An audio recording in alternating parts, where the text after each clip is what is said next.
So this thought or idea just came to me about that. Thoughts and ideas coming to us. Have you ever noticed how when you dream or when you fantasize or when you just get lost in your imagination in fantasy land, have you ever noticed how effortless it is? It literally feels like instead of using energy like every other task or action or movement in this realm, in this 3D realm that we live in, on Earth particularly, there will be energy that is spent. And usually you will feel that some energy is being spent, hence you want to rest or drink water or eat, which means replenish something that has been taken out. So that goes with work, chores, basically everything and anything. Fights, arguments, debates, all of it. I have kind of noticed how, okay, not kind of, I've noticed how the more pleasurable what you're doing is. I'm not talking about intercourse here because that is a different case. The more pleasurable or the more you enjoy what you're doing or you're doing something that almost comes natural to you, the less energy is spent. In fact, you can do it for longer, or you can, without having to force yourself or having someone at your back saying you must do this, that particular activity you can do the whole day and not even feel the time going, and not while you're doing it not feel the energy going also. Maybe afterwards you could feel a bit tired and you realize, okay, maybe I worked or I did that for long. For example, artists, when a painter is busy painting, they inspired, they in their own world, they time, space, judgment, other people's opinions, whatever happened in during the day, that person that saw at you, that one that judged you without knowing you, that one that just wants to always take your peace, even no matter how much you try to avoid them, the one who's threatened also by you, but you are not doing anything purposely to threaten them. It's basically in their head, but they try to take it out on you the whole time. Okay, so all of those things, they take some of your energy. Even if you're not responding, you just stay experiencing it, you feel drained. But when it's something that you love, all of that just disappears for that moment in time. It does not exist. It goes to the point where even the actual physical room that you are in becomes blurry. I'm not talking about if you're dizzy or if you're medicated or no, you are sober minded. You had enough sleep. There's nothing that could make you delirious or intoxicated. But now you are painting this painting, or you are drawing this drawing, or designing that dress if you're a fashion designer, or writing that song if you're a songwriter and singer, or writing that book. You're there, you're engrossed in it. Time goes, you don't even notice the sun setting. The only thing that would trigger you remembering, okay, oh yeah, there's something called the dark, is the fact that you start not to see what you're doing. And that's if your passion or what you're doing is something physical that you can see on the outside. Because other creative beings don't even have to use their eyes, their physical eyes. In fact, closing their eyes makes them get into that world that they are co-creating with the Most High at that time.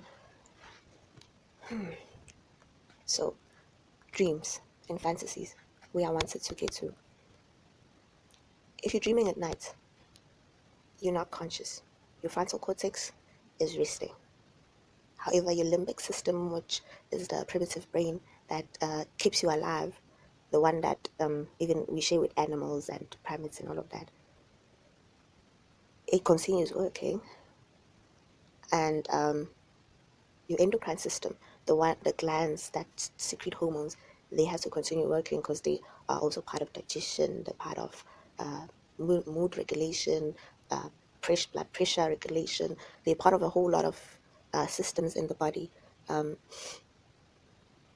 Although they are mostly known for emotions, them being involved in emotions. When you say, this person's hormones are up, or it's the hormones again, people immediately assume, oh, okay, either they are PMSing if they're women, so that's why they're moody, or if they're male or any gender, when somebody says something about hormones of that person, they immediately go to probably their mood, or they extra happy, or they extra sad, or they extra angry.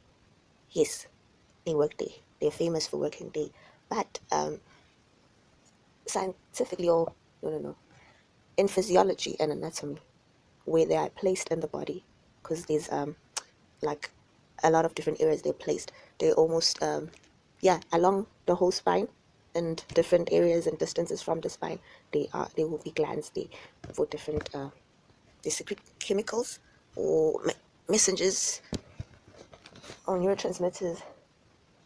So these messengers are like the ones that they created within the gland, and they are secreted by the gland and controlled by the gland of how much is needed. When for the gland to do that, the message has to come from the higher senses, which is the brain. And so what will be regulating that would be the limbic system, because it continues working. So the frontal cortex, which is the neocortex, the newest brains that Homo sapiens acquired, which actually is mostly what distinguishes us from the other animal species. Because in DNA, it's very small percentage that differentiates or distinguishes us from the animal kingdom. Because when we see the other primates, baboons and monkeys, their DNA is almost identical to us. It's just a small part that is different. So we can't say it's DNA that mostly separates us. It's that frontal cortex, the neocortex, that part of the brain that developed the last, and it's the one that gets to think right from wrong, logic, categorize things according to good or bad. It We can say it has mastered the duality of this realm, this 3D realm of things having two polar ends. And yes, it's very good, because we wouldn't have a language, and we wouldn't have um, an ability to create more than the other. Okay, actually, animals do not create. Do they create? Okay, I'll come back and give the answer once I've researched it, and I'm sure, because I do not want to give false information. Anyway, humans, we create the most. If they are animals that create, it's because of the frontal cortex. We can take something that does not exist and use something that exists, or that is physical, that we can see. We put it together. I'll use this physical thing to express and make this thing that is not existing physically yet, but it's existing in your mind, become something. So when you're dreaming or fantasizing, who or what brain is making those pictures, those and evoking those sort of the same feelings that would be evoked by the physical thing, the actual maybe house or money that you're fantasizing about, future husband that you are fantasizing about. You can even sometimes you can even smell them. It depends on how vivid your imagination is. You can feel the hands or the fingers on you. You can on not anyway. This is my channel is very PG. It's very no, it's not explicit. So deals with more of the higher chakras, not the lower ones. Although we need the lower ones for procreation, but we are here on top, on the thinking side. Okay, before I drift, fantasies and dreams. When you're fantasizing, you're awake, but you go as in your consciousness or your awareness moves from where you physically are to where your imagination is taking you. So technically, you are doing something. There is action. There is um, some movement, because a part of you is moving. Then why do you feel more energized after it, um, than instead of feeling drained or like you've used some energy? So my theory here is it's because it's not the physical you that is doing the work that time. It's not your vessel, your um, carbonated or starch vessel that is encompassing the spirit or the life force. It's not that is working or doing the work. It is a consciousness that is higher, a consciousness that does not need to use physicality for it to create or for it to exist. It just existing and being there, it is able to create anything without limits.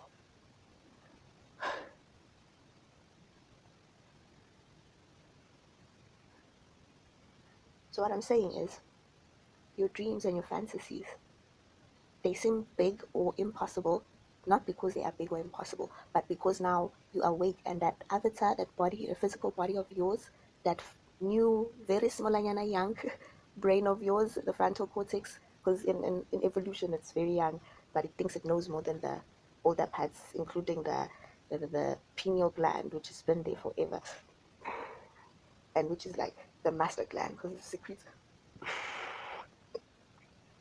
DMT, dimethyltryptamine. Yeah, yeah, and it's the natural kind.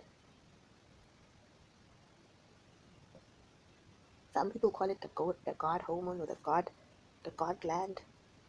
And in spirituality of different cultures or ancient civilizations, they would call it different things, like the third eye,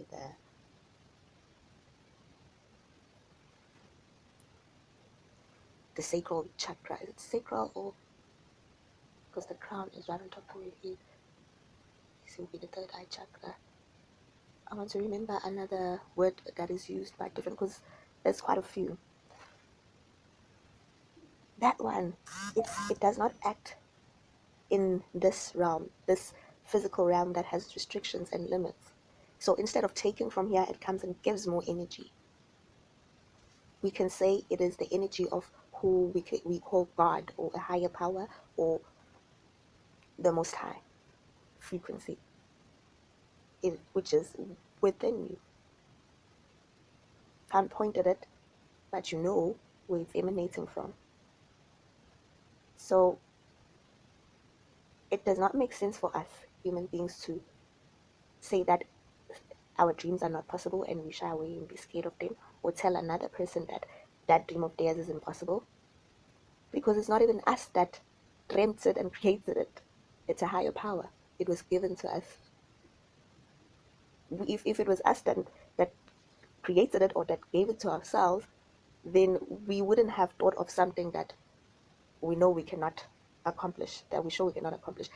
It would have been something that we can do with our hands and everything. But now the fact that it's so bizarre and it shocks you even just thinking about it means that it does not come from you. It comes from a higher power. And by that power being a higher power, it means it knows more than you, don't you think? So let's stop shutting down God's ideas that He keeps giving us, that we now call dreams and fantasies. If it feels right, if it feels natural, if it gives you more energy than takes the energy, then it is given to you, it is yours. It's God saying, pursue it. It's not going to be by your strength, it's by mine, it's my idea. Follow your dreams, people.